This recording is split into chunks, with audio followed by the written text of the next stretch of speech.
ចាប់ដើមចេញពីការទទួលពាក្យបណ្ដឹងរបស់យើងអញ្ចឹងនីតិវិធីក្នុងការអង្កេតស្រាវជ្រាវក្នុងការចាត់គណៈបដភូមិក្នុងការរៀបចំរបាយការណ៍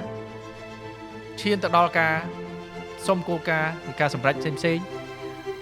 ហើយយន្តការបណ្ដឹងដូចខ្ញុំបានលើកឡើងអញ្ចឹងវាមានលក្ខណៈពិសេសមួយទៀតគឺការចូលរួមបន្ថែមទៀតទៅលើការស្រាវជ្រាវទៅលើចំណុចខ្វះខាតក្នុងកម្រិតណាមួយក្នុងក្របខ័ណ្ឌវិស័យប៉ះពាល់នោះអញ្ចឹង policy advocacy ក្នុងកម្រិតមួយគឺត្រូវតែមានដែរក្នុងយន្តការបណ្ដឹងរបស់យើងនេះដែលជាផ្នែកមួយនៃ